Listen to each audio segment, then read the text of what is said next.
In the last video, we talked about the evidence for Jesus' death on a cross, that it was a real event, that it was really Jesus who died and not somebody else, that Jesus did truly die, he didn't just faint on the cross, and that after he died, he was buried and sealed in a tomb. And so now we're going to move to the next piece of the resurrection puzzle, and that's the fact that nobody knows where Jesus' body is today. So the tomb where Jesus was buried and sealed, it is empty. It was empty 3 days after he was placed there. And this makes the resurrection story more plausible because the central claim of Christianity is that Jesus physically rose from the dead, and that could be refuted immediately if we knew where his body was today. But the fact that he was buried in a tomb and 3 days later his body disappeared, that added to that enabled the movement of Christianity to go and spread, combined with other things. But of course, the empty tomb was a problem for the people who didn't believe in Jesus' resurrection story. And so some people have come up with alternative explanations for why the tomb was empty. Today we're going to look at those different explanations and see where the evidence lies, which ones are best supported. But before we get into the explanation, I thought let's look at the burial and empty tomb story in a gospel in Matthew so that we can see what the Christian account says and what the alternative theories are trying to challenge. So here's how it goes. It says, as evening approached, there came a rich man from Arimathea named Joseph, who had himself become a disciple of Jesus. Going to Pilate, he asked for Jesus' body, and Pilate ordered that it be given to him. Joseph took the body, wrapped it in a clean linen cloth, and placed it in his own new tomb that he had cut out of the rock. He rolled a big stone in front of the entrance to the tomb and went away. Mary Magdalene and the other Mary were sitting there opposite the tomb. The next day, the one after preparation day, the chief priests and the Pharisees went to Pilate. Sir, they said, we remember that while he was still alive, the deceiver said, after 3 days I will rise again.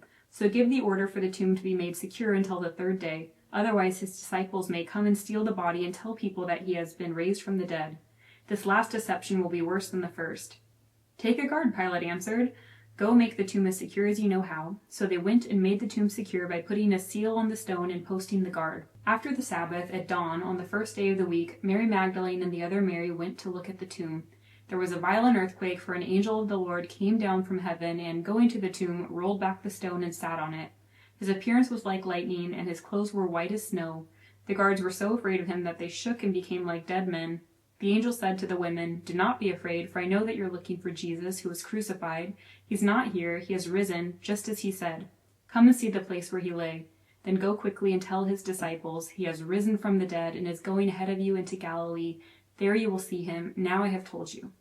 So the women hurried away from the tomb, afraid yet filled with joy, and ran to tell his disciples. Okay, so now that you know the Christian claim, let's explain the main non-Christian claims about why the tomb was empty. The first one is that the tomb being empty was just a legend with no real historical basis. So according to this view, Jesus' followers may have had some kind of vision or experience that they interpreted as a resurrection, but it wasn't until much later that the story of Jesus, women discovering the empty tomb came to be. And so while that might sound plausible, there are a few reasons why I don't think that this theory works. For one, legends tend to take centuries and generations to develop, but the empty tomb story was recorded in all four Gospels within just a few decades of Jesus' life. For example, in the Gospel of Mark, which includes the story, it was written just 35 to 40 years after Jesus' crucifixion, and that's when many eyewitnesses were still alive and they could challenge the false accounts. Or even earlier than that, Paul wrote a letter to the Corinthians, and there he mentions that Jesus was buried and raised on the third day. And while he doesn't explicitly mention the empty tomb, his reference to the resurrection and resurrection appearances make it clear that he believes the tomb was empty, that Jesus wasn't in there. And that was written only 20 to 24 years after Jesus' crucifixion. So a second reason that the empty tomb story is unlikely to be a legend is that in all four Gospels, they say that women were the first to witness the empty tomb. And in that time and in that culture, women had really low social standing, and their testimony was considered unreliable, so unreliable that they couldn't even testify in court. And so if Christians were making up a story to convince other people, then they would have tried to make up one that would actually be respected. Like they maybe would have put people like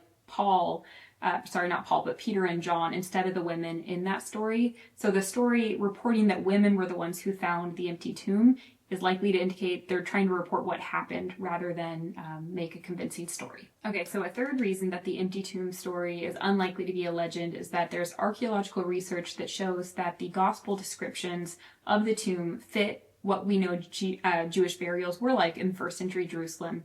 So the authors got the details right, and that would be really hard to invent unless they had firsthand knowledge. And then finally, there were no competing burial traditions. So in cases where legends develop, there are usually multiple versions that circulate. But in the case of Jesus, all four Gospels, all four authors are presenting the same basic narrative, that Jesus was placed in a tomb and that tomb was later found empty.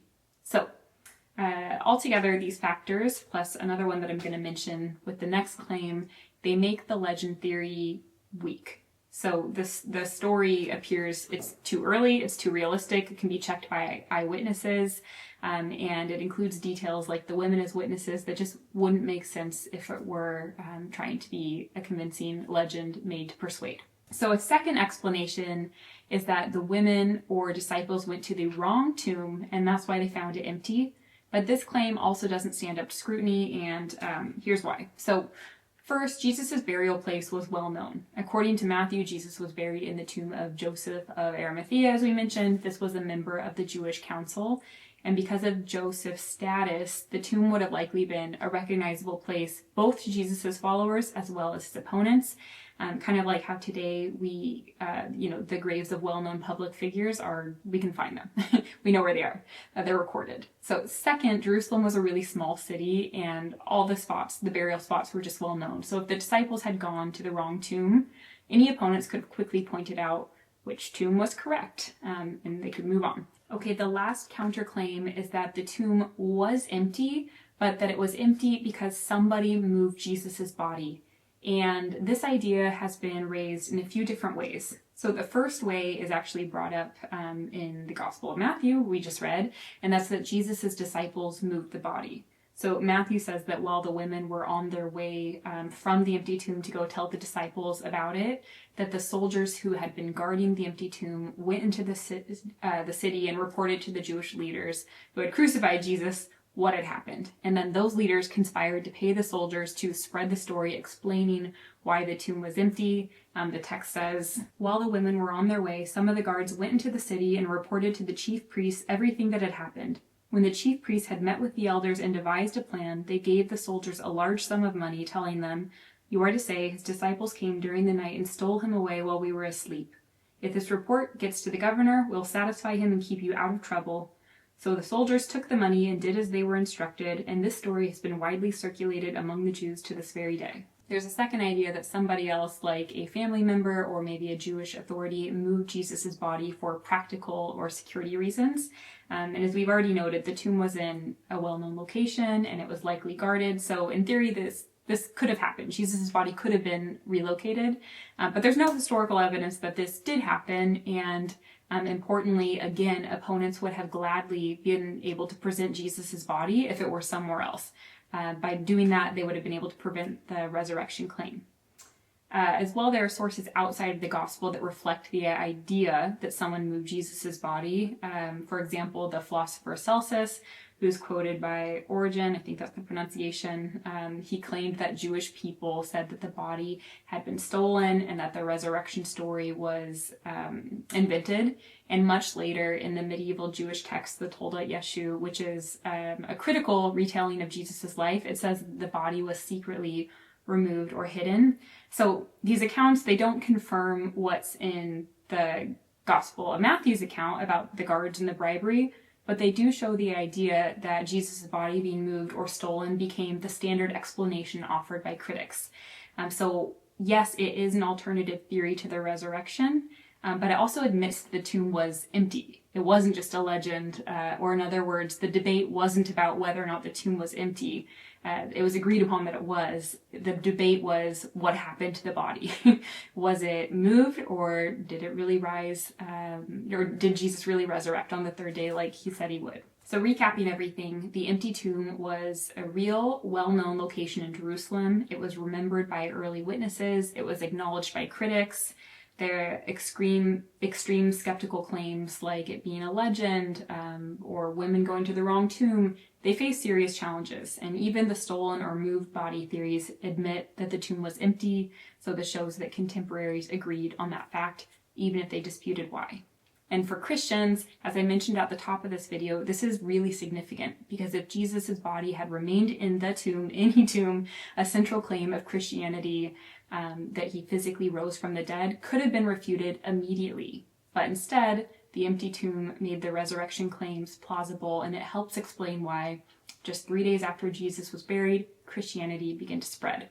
On its own, of course, the empty tomb might not be very compelling, but when you combine that with the fact that Jesus really did die, and there are accounts of Jesus appearing to people after he was crucified, followers became convinced that he was risen. And so in the next video, we're going to look more closely at those appearances, resurrection appearances, and then how when you combine that with this other evidence, they provide a strong historical grounds for the resurrection. So if you want to follow along with that video, you're welcome to subscribe to this channel. You can do that by clicking the link just below this video.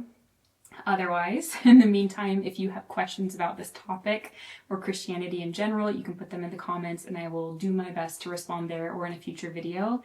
And then in the meantime, knowing how the empty tomb gave Jesus's first century followers confidence in his resurrection, and I guess even people still today, I was just curious if you had a moment in your own life where something strengthened your trust in God or helped you believe something that you once doubted. Thanks so much. That's it. I hope you have a great week.